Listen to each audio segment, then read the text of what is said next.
Our club's always been a forum for visionaries, public figures, and decision makers to command attention to the issues of our time and inform the most relevant, compelling, and challenging conversations. Here we offer first-person access to dynamic political, business, and public personality. The Canadian Club is one of the most important podiums anywhere in the world that a Canadian can speak to, tell Canadians what it is that they think, develop those thoughts. And so I want to thank you for that very, very much. Please join me in thanking our esteemed panelists today. Through our programs and events, including our youth and young leaders programs, our diversity partnerships, our joint events, and our media and social media opportunities, we offer you access to dynamic political, social, and business figures from abroad and right here at home. The platform from which the eloquence of Canada has flowed all of that time, whether it be business, education, politics, sports, arts, and culture. If someone wants to say something to Canadians about this country and about the future of this country, this is the venue you choose. Good afternoon again, and welcome. My name is Glenn Parkinson, President of Canadian Club Toronto, and your host for today. And a warm welcome to those joining us online at canadianclub.org. Thank you for choosing to spend part of your afternoon with us. Our events rely on the generous support from our sponsors, and today's event is made possible by CPA Ontario. Thank you for your support.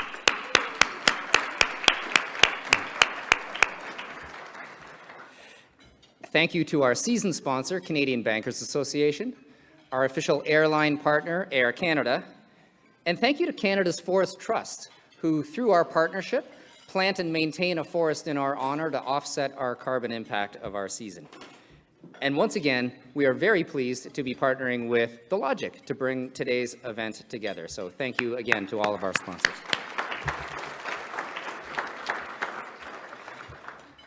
Now, as many of you know, we often invite young leaders to our events to participate with us, and today we welcome students from Junior Achievement, Central Ontario, Rotman School of Management, and the University of Toronto. Yes, let's do that. Now, we'll shift to the discussion shortly, but I just want to remind everybody, or those who are joining us for the first time, we really encourage questions and participation of our audience in the discussion. So you'll see on the center of your table question cards. The level of dialogue around productivity probably means you have a few questions. So please write down your question, hold it up, and we've got people who will run them to the front of the room and give them to the moderator during the discussion. Similarly, for those of you online, there's a button on the right-hand side of your screen that says click to submit question. So click to submit that question, and we'll bring it to the front. And now, I am pleased to invite Carol Wilding, President and CEO of CPA Ontario, to introduce our speakers.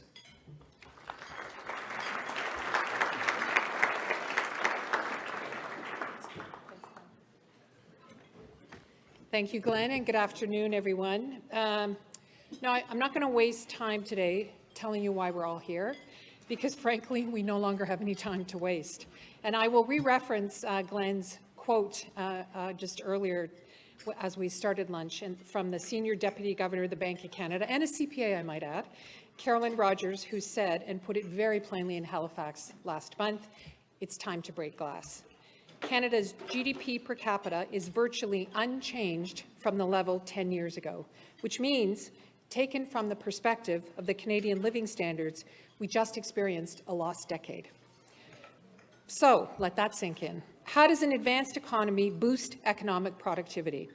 One way is through capital and encouraging the private sector to invest. Another is human capital, and the other is innovation. And innovation is where I would like to focus today.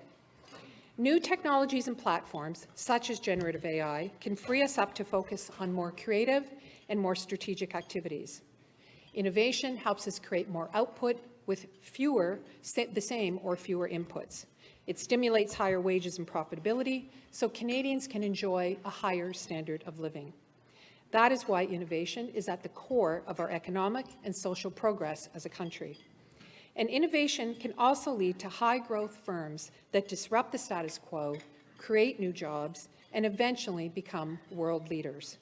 We need more homegrown Shopifys, Hootsuites, and Wattpads.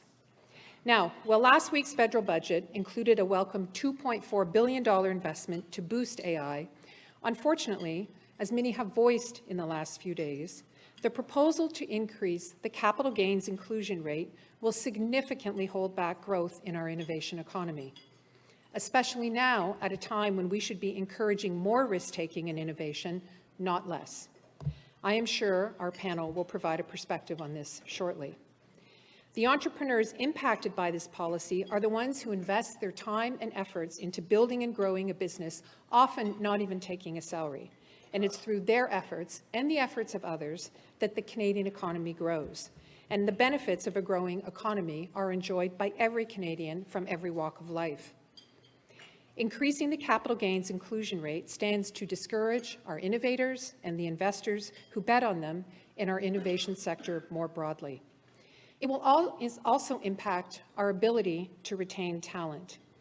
And the lack of the right talent is a problem that I have been discussing at length with one of our panelists here today and other entrepreneurs, John Ruffolo. And they've said to me time and again, we can't find CFOs who can take a company from 10 million to 100 million, let alone 100 million to 500 million. And so that's why, in partnership with John and with Jim Balsley, CPA Ontario is helping to upskill CPAs to take on leadership roles in the startup and scale-up innovation economy. This January, we launched the CPA Ontario Innovation Leadership Accelerator Program, and the first cohort is graduating next month. I do have to give a little shout out. We have a number of our instructors here today who are entrepreneurs and CPAs themselves who are giving their time to help grow that skill set. Now, this program, the ILA program, is part of a broader vision for the future of the CPA profession in a knowledge-based economy that will be driven by innovation, intangibles, IP, and yes, generative AI. In the weeks ahead, we'll have more to say on the role of CPAs in building trust in AI and harnessing its economic potential. We all know we have so many advantages here in Canada, one of the most highly educated workforces in the world, access to global markets, world-class innovators, including those working in artificial intelligence, but we can't harness these advantages by holding back our risk-takers and our entrepreneurs. We need to help them unleash the power and the potential of homegrown Canadian innovation. And we can't afford to waste any time because our productivity problem is here today. This afternoon, we are fortunate to be joined by a truly impressive lineup of experts who will bring a unique perspective to this challenge. The chair of the First Nations Major Projects Coalition and chief of Fort Nelson First Nation, Chief Sharleen Gale.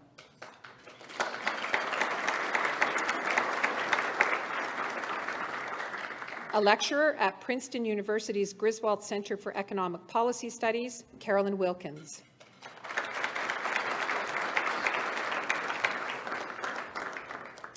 The founder and managing partner of Maverix Private Equity, John Ruffolo.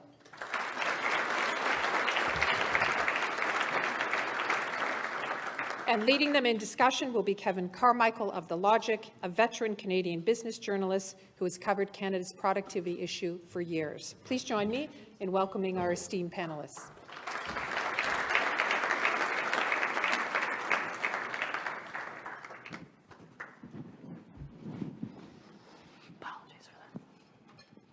Hi, everyone. Thanks, Carol, for taking care of my least favorite part of hosting these conversations is the setup. I find that distracting for some reason because I prefer to get straight to the conversation, so let's do that. Carolyn, I wrote about you while you were at the Bank of Canada for years. You gave several speeches about productivity over that time. You never once told me or anyone else in the audience to break the glass. What's changed? You certainly, at your time, it's not like you were downplaying or underplaying the significance of productivity, even maybe foreshadowed a bit where we find ourselves today. But what's happened in that time? Why was this issue suddenly a national conversation?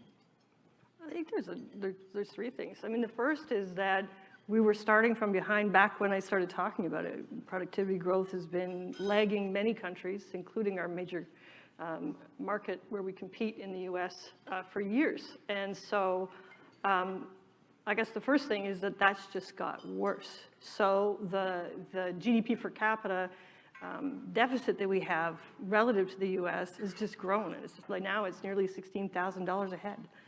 And so I guess that's number one. The number two is that, you know, we talk about central bankers falling behind the curve at times. Well, public policy and private investment can fall behind the curve too, because to fix this problem, it's years and years of investment in waiting to get the return on that investment.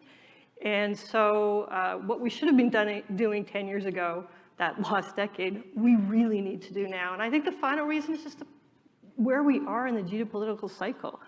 I mean, the US is not being shy about saying they're Buy American, which was always hamstringing us, is doubling down with the IRA and the CHIPS Act. Other countries are thinking about and actually reshoring and all that. And so Canada, if we can't compete in those markets, we're just gonna be poorer. And it's competing now because those investment mandates, those relationships are being made now, and they won't be remade every 6 months. They're gonna be there for another 10, 15 years. So we can't afford to miss the boat.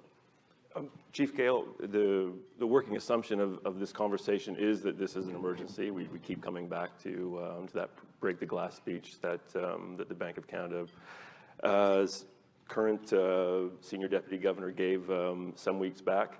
How does it look from where you sit? I mean, there are lots of crises, lots of issues on which we should break the glass in Canada. Does it just have the same urgency for you that you know we're bringing to the discussion here?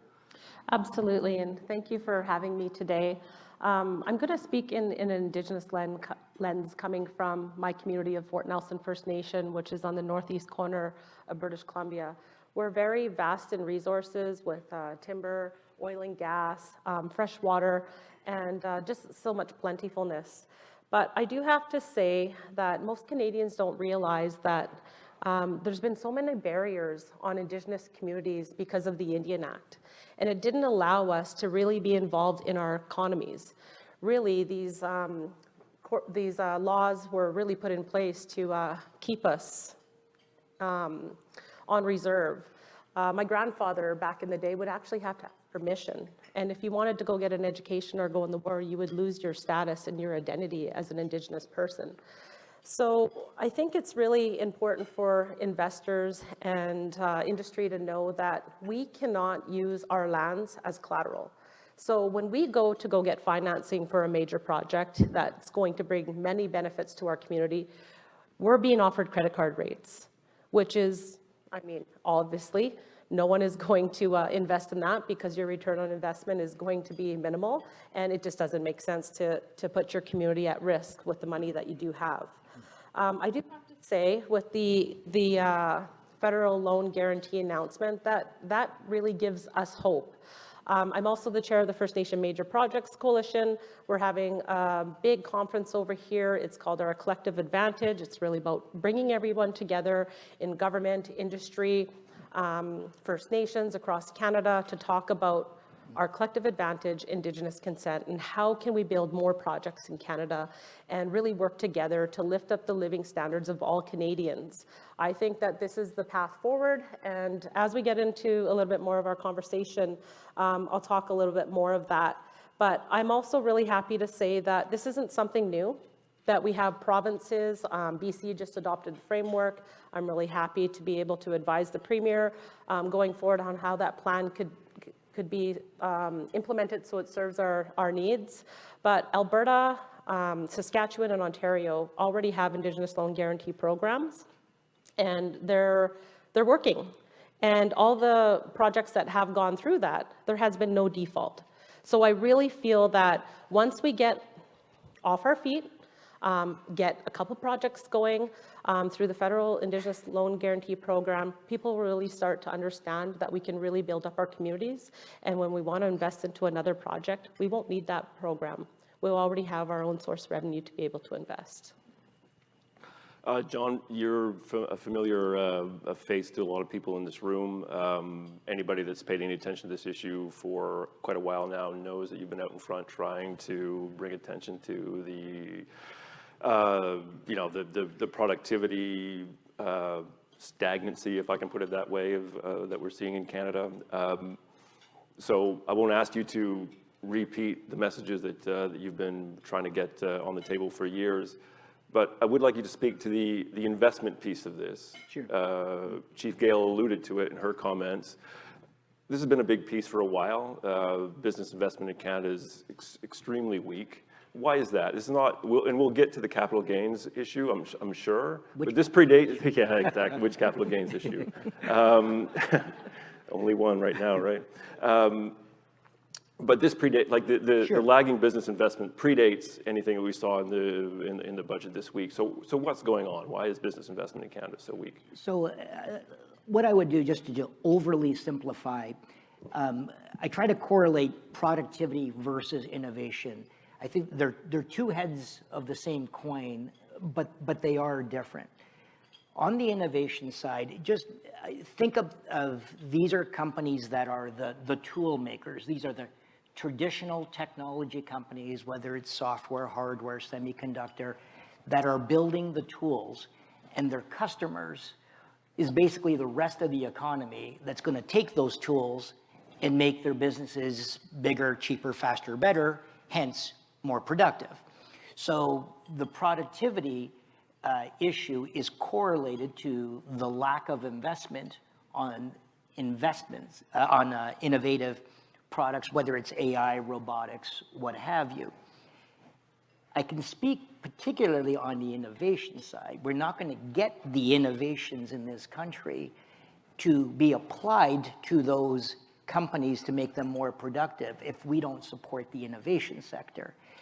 And before 2010, the view was, and this is now after the dot-com crash, the view was you can't make money in the innovation sector. Canada's not deep enough. By this time, is after the financial crisis, all the financial services companies have basically exited out. The pension funds declared they were out as well. But what they didn't really see, and we could start to see, is that you invest on technological cycles, and 2008 was the magical breaking point of the next cycle that was going to be unleashed. And in order to leverage that capital, or leverage that success, a lot of capital needed to go in there. And part of the challenge is, despite all the smart folks in investing, they tend to invest when things are going way up, and they back off when the valuations go very low. It's exactly what's happened. So what did we see? We see people investing extremely heavily between 2019 and 2021, losing their shirts and going completely in a frenzy of FOMO. And now they look back and say, see, I told you so. You can't make money in investing in innovative companies. And that's because you were stupid in your timing. And you got so anxious about that. And now what we're doing here is, now as things are getting back to normal, we're getting folks who are now concerned to be investing in the innovation sector. And we're seeing less and less sources of capital in Canada who want to go into the sector. And it's starting to feel to me like it's 2009 all over again. Pick up on that point. Why does it feel like 2009 over again? Because the doubts of whether there is a deep enough pool of great Canadian companies here in order to make your returns on a risk-adjusted basis. It's the same arguments that were said in 2009. It's the same, we're a large pension fund or a large capital pool, and we can't hand out checks of $5 or $10 million. Great. I think there's some folks in the room here that will say, just invest in my fund and I'll do that for you. And so that same narrative is starting to play out again. And at a time when not only is the innovation sector starting to feel the pain. On the rest of the economy, we're suffering from the lack of productivity due to the lack of investment. So we're getting hit with both barrels at the same time. And this is a little bit different in 2009 because the productivity discussion, even though this has been an issue since the late 1990s, you can start to see the slope. I think it's just like a little bit of a boiling frog. And it wasn't until about 5 or 6 years ago where you saw the United States in this global issue around geopolitics, the United States starting to make their move, and is China, and Canada's left behind, acting as if we're in a post-World War II industrial economy and not realizing the rest of the world has just walked us right past us. So what do we do to reverse the narrative that you're talking about, this notion that there just aren't enough good potential or good Canadian companies to invest in right now? I mean, you clearly disagree. So what's the solution? Is that a policy solution? Is that simply changing the story? What do we do about that? So let me address it from the innovation side. Number one, from my perspective, the private sector always leads, all the time. So, you can't point to the public sector, but you can point to the public sector where they need to make the environment fertile enough in order for the flowers to bloom. And they should be dealing with things that the private sector can't deal with. As an example, if it's lack of talent and we need immigration, that is difficult for the private sector to solve that situation. So that's where you need the public sector to come in with policies that are supporting those companies and particularly those entrepreneurs. You can't make decisions in a vacuum. And what I would prefer is if you can't deal with the infrastructure elements that the private sector can't deal with, don't touch the areas because you're not going to make a better decision than the private sector.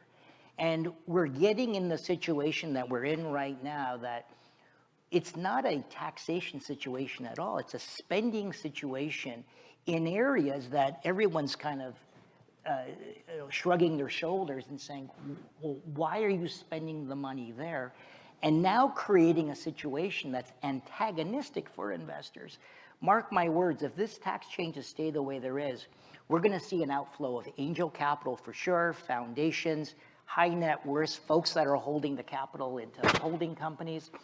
That's going to be gone. And there's just not a lot of capital sources in this country. And it's unfortunate that you can see where this is going to go.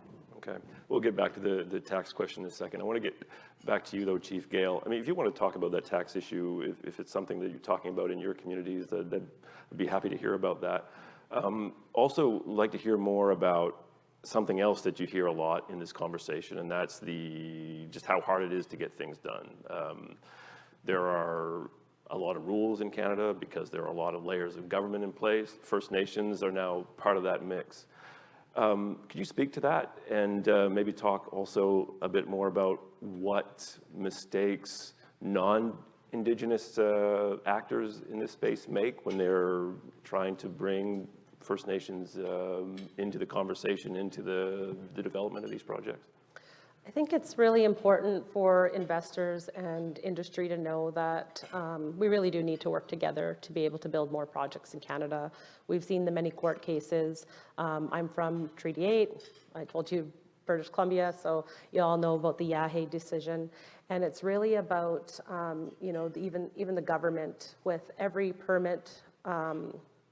When industry would come to our community and we would address our concerns, it was called consultation. And then the government would see that and they would just approve the permit. And not one permit was ever denied. So that tells you right now that we were just excluded out of the equation.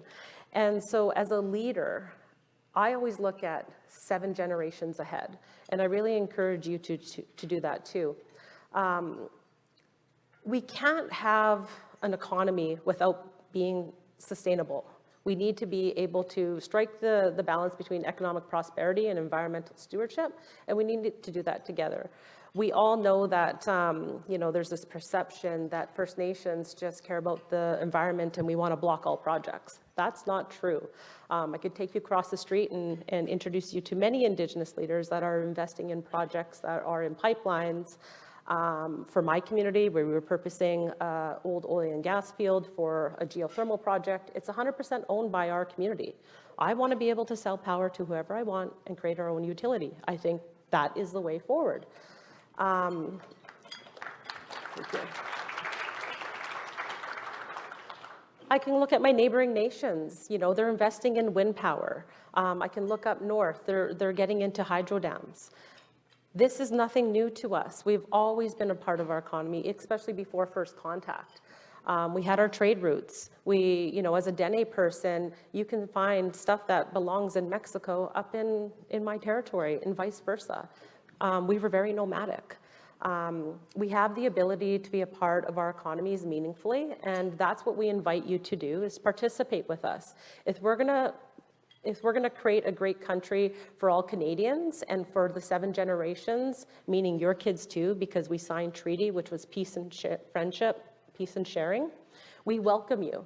We welcome you to do that with us. I think that's the only way that we're going to ensure that projects are built on time, that there's not going to be delays. If you were at the conference, you would have met Angel Ransom. She just announced the Spirit of the Land project, which allows First Nations the ability to put their own values, culture, and language into the environmental processes that we need to really fast track those processes. We know that to build a project in this country, it takes a long time. And we got to get over that. And the only way to get over that is to include us. Include us at day one. What I've seen in my territory is companies coming and they're like, oh, here, we're going to build this, and this is where we're going to put it. And, they spent millions of dollars on their engineering and stuff. And we're like, oh, yeah, that's kind of not a good place. It's a burial ground, or it's a sacred place, or, it's a moose calving ground. So we really need to get over those challenges and be a part of the discussion at day one. But then you also see that, that First Nations are not always going to say no. If we can just address where a project can go on our land, we can move forward. Yesterday, we had our conference opening, and I did a panel with Dave McKay from Royal Bank, CEO, and it was a good conversation. And I think it just shows that for a highly recognized and respectable banking institute to be there at our conference talking about the access for the need for Indigenous people to have competitively priced capital just goes to show you that he knows, and all of you should know, that we need to be a part of that equation going forward. That's the only way that we're going to be able to build this country together, build projects on time, get those kind of things done. But I think the biggest thing too is that people are scared of the word UNDRIP. UNDRIP is not actually a real scary thing. It's just really about having a conversation with a First Nation, talking about the project. Let's design it together. Let's go to government together as an industry player, as a First Nation. We can sit at the table with government. We can talk about the project. We can talk about how our values align, and we can build it together. I think I'll leave it there because I want to give the other panelists a little bit more time to talk. We'll get back to it. Yeah, some yeah. things you said there. Carolyn, you spend a lot of your time in the U.S. these days. Something looks, from here anyway, it looks like there's something of a productivity miracle going on there.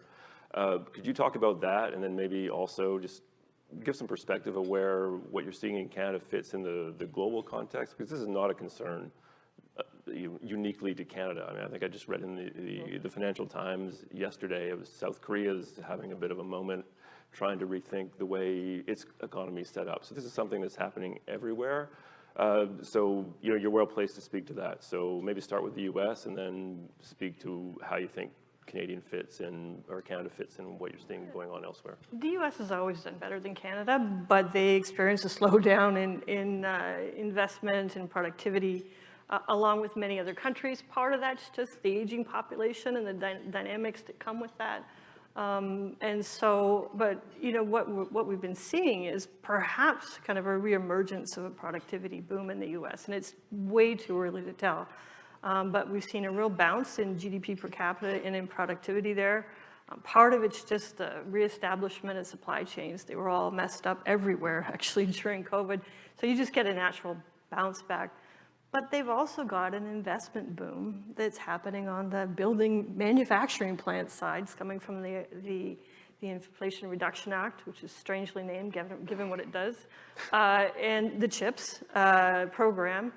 They're actually, it's looking like they're crowding in investment. So sure, there's lots of government aid, actually hasn't been deployed, but that business environment, John, you were talking about, that optimism, this is something's happening here, let's start doing it, is happening there. They've also got a pretty hot labor market, which usually contributes to productivity growth as well. So this has nothing to do with AI and that part of the innovation. So that, if it actually materializes, is going to be on top of that. And I think, the lesson for Canada is that environment that both of you have been talking about, where it's not about any single tax, it's about, is it an environment that's good to invest in, that's not only recognized by people here, but by foreign investments. The amount of capital we are going to need to do the big projects that we have in front of us in infrastructure like ports and roads. I could go on about what exactly we need.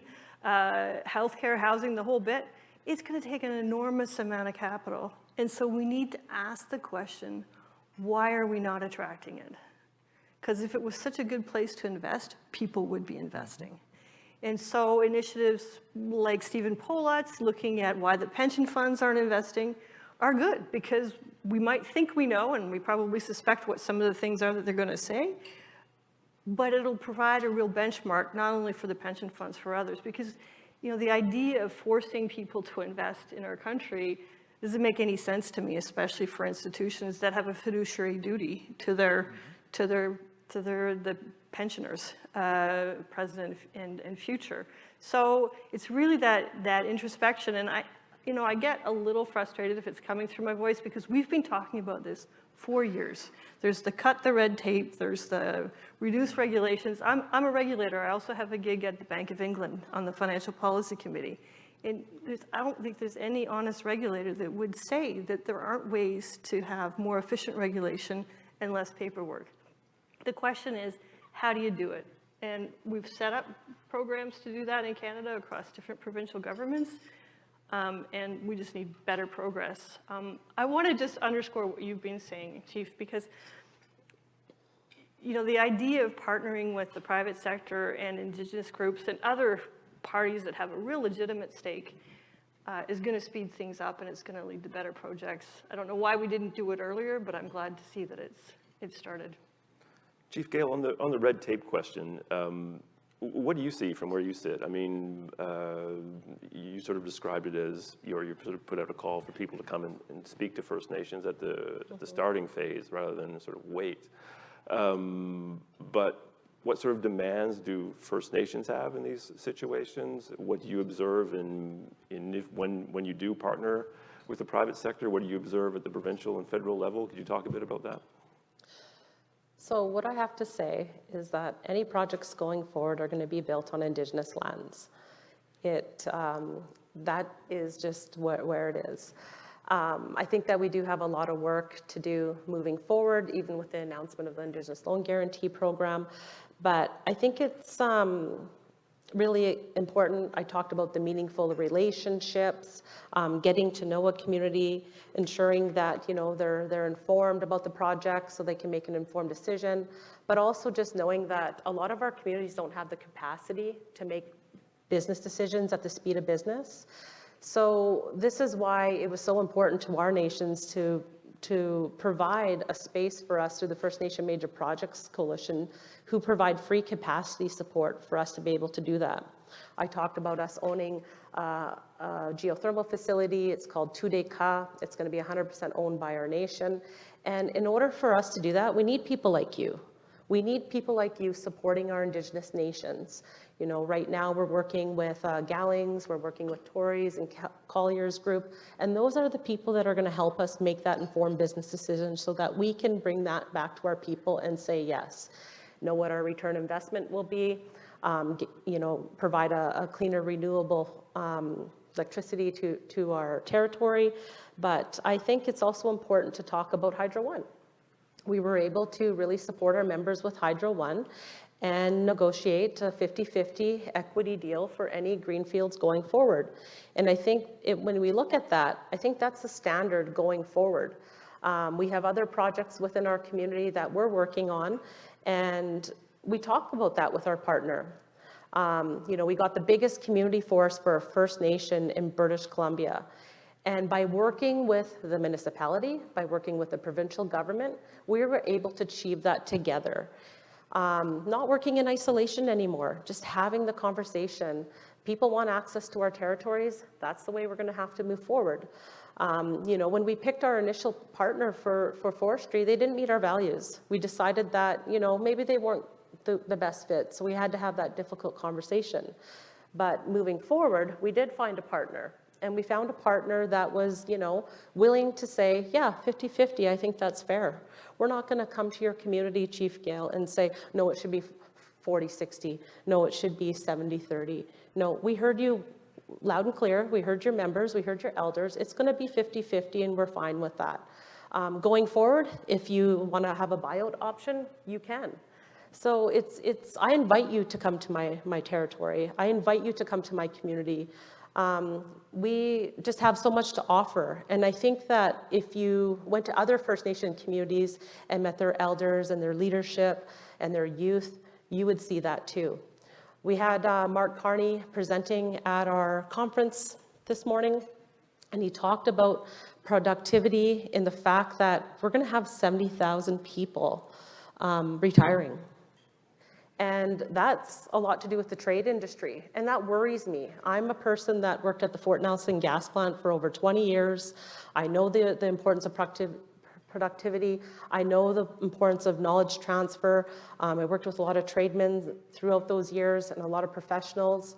And it always worried me, like, how are we going to run this gas plant locally if we lose our workforce and all these guys retire and we don't have a lot of apprentices in the shop?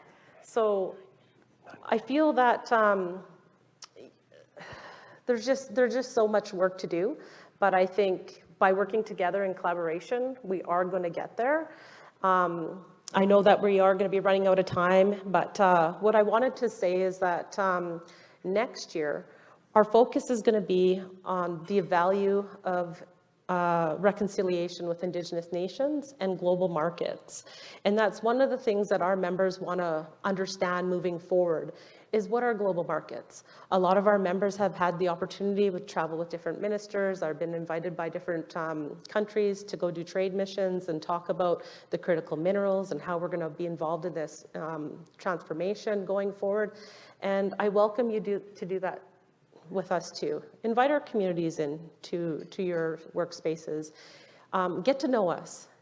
Find out what the problems are, the challenges that we're facing, and let's work together for the common good so that we can build projects in this country. We're ready, we're willing, we're open for business, and we're excited. We have a new path forward and a lot of tools that we can utilize to get there. Okay, John, here's your chance. Only 9 or 10 minutes left, Yes. But it's the capital gains question. I don't know if a lot of people in this room need some help in sorting through why that's important, but there might be some people watching in Ottawa who don't understand. Oh, I'm sure they are.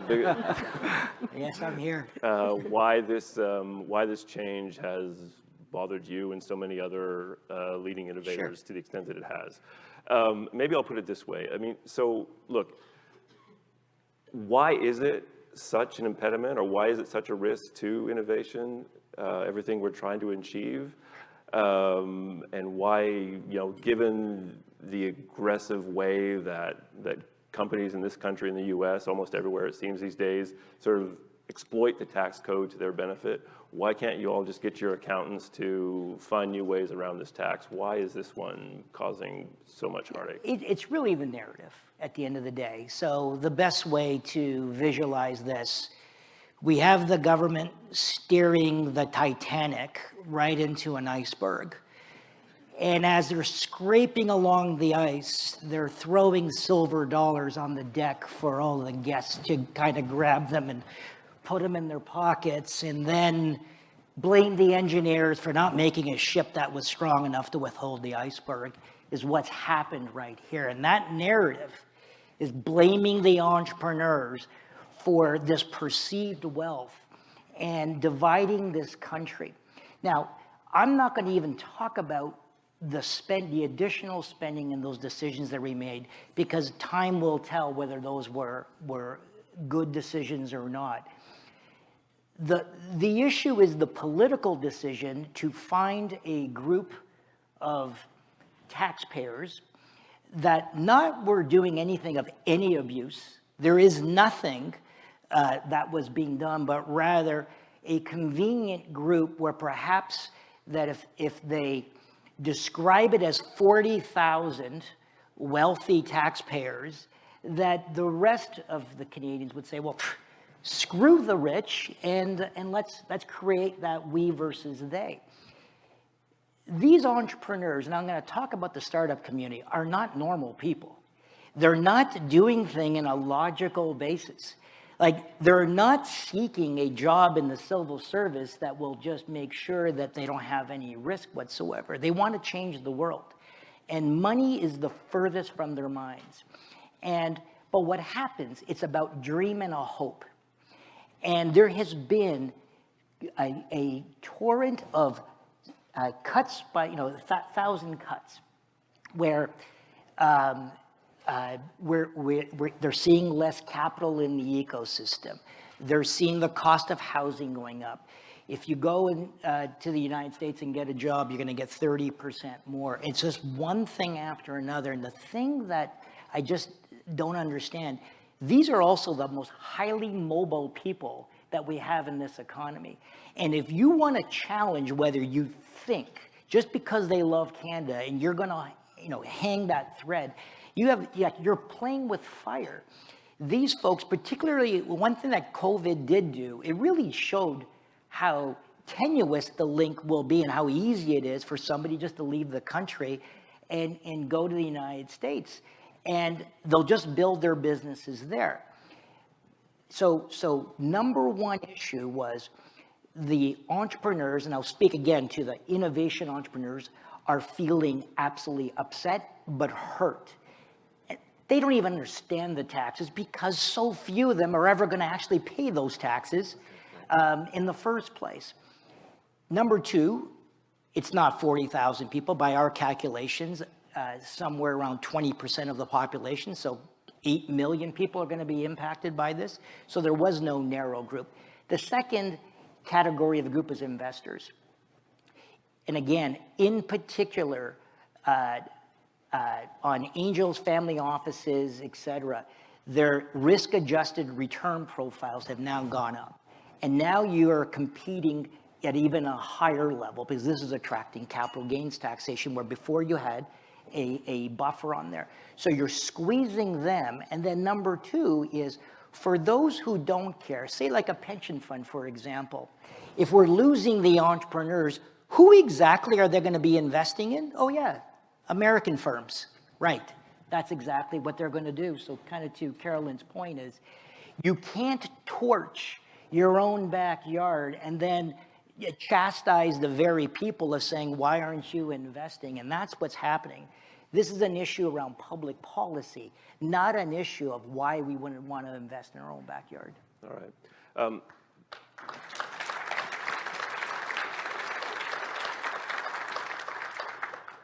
Carolyn, not to put you on the spot of defending the current government, that's not your job, but you have spent more time in Ottawa than everybody on this panel.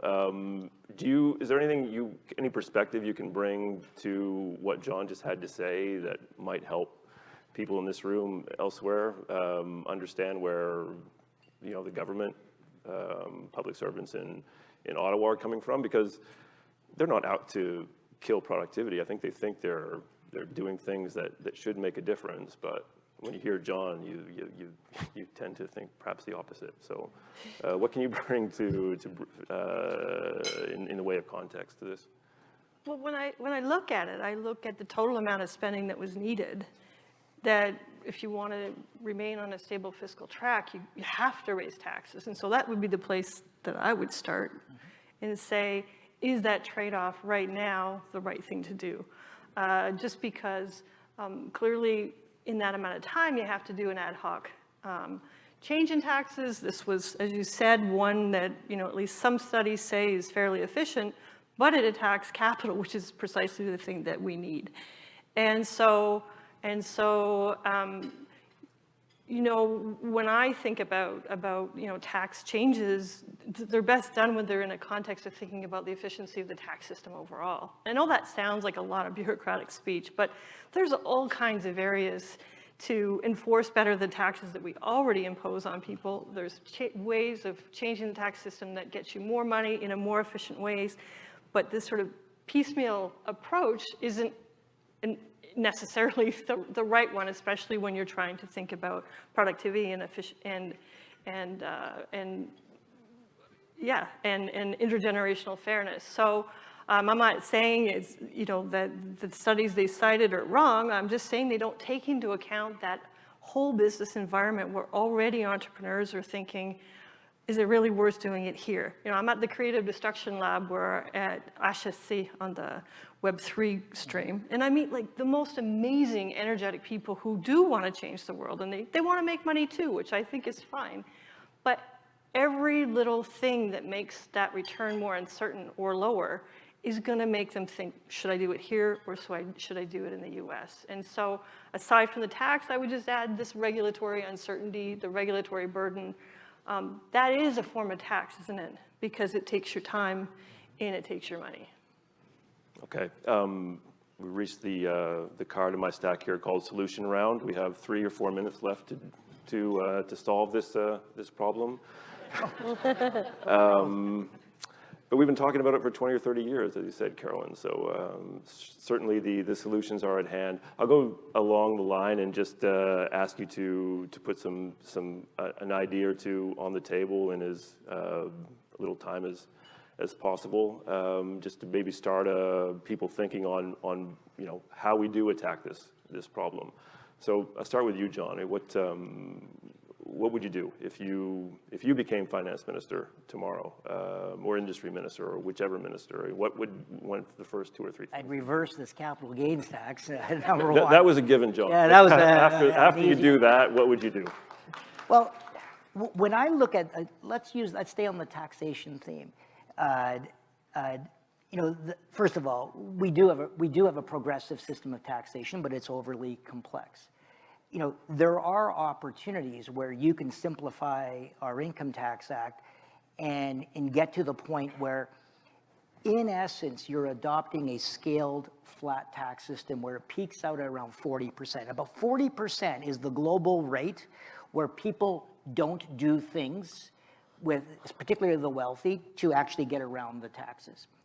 And they sort of accept it, and that's the cost of accepting our social programs. Having a tax system over 50% is frankly criminal, and I think that we've lost the narrative. And if you actually see where Canada is as a taxing authority around the world, the corporate is actually pretty good. We're kind of in the middle of the pack. That's where Canada should probably be. But we're at a country that, yes, we're blessed with natural resources, but not a whole lot more, and the world is changing dramatically. And this world will not look like anything we've seen since the post-World War II. So we need to be far more innovative in our system to allow our domestic people in particular to reinvest, incentivize them to put capital in the system, incentivize the corporations, where there is an interesting trade-off. When those investments do happen by corporations, it is all about the replacement of human labor with machine labor. So you got to take that human labor that might be dispossessed, and there might be a social contract in there from us to fund that displaced labor generation. But it is something that we need to be doing. And I think that Canada's days of trying to be all things to all people is absolutely over. We've got to pick just a few things and be world class at it, or you're already seeing it right now. The world is passing us by and they don't care either.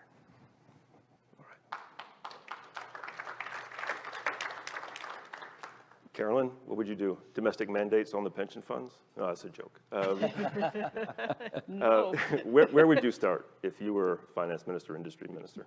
Just so you know, the finance minister has to deal with all the other ministers. So this has to be a consensus among all of them, which is not as easy as it might sound. You know where I would start is with a strategic plan for getting what we need, which is investment. Because I feel like these one-off spending or one-off tax changes or parts of things are bits of a potentially really good solution, but because they don't hang together in a whole strategy, it won't mobilize as much change as we actually need. I think people underestimate the size of the problem and the size of the investment we're going to need to face the future, whether it's demographic change, climate, all that. And so I would first do that, and then I would focus on the things that didn't cost that much money. And I'm going to keep banging on about all the regulations that we have, even in our own country, that prevent us from taking advantage of the scale that we could have. So inter-provincial barriers, which are on goods, services, and people. I'm not going to use inflammatory language, but I was going to. Come on. It's unwise. Okay. It is, okay, I was going to say it's crazy. It is crazy. We're leaving money on the table, billions of dollars on the table for that. And so we've been talking about that for years, but we should just do it. We should take off the shelf a lot of the good reports that were already done by the Business Council, by the Advisory Council for the government. There's a few of them out there that have some really good ideas. And then I guess finally I would say, yes, housing is our big challenge. It's a big part of our economy, but that housing sector, construction, is really low productivity. And there are many ways, using technology, using less regulation, using a lot of things to increase the productivity there, and that should be part of the strategy as well. Okay. Chief Gale, last word to you. I was just going to say, I'm never going to envision myself being the finance minister. But what I will say is that our members, with the projects that we currently have, there's many of them that are ready to go online, and we're going to need $2 billion right away. So that is important, because these projects are going to demonstrate that the Indigenous Loan Guarantee, the federal program, does work. And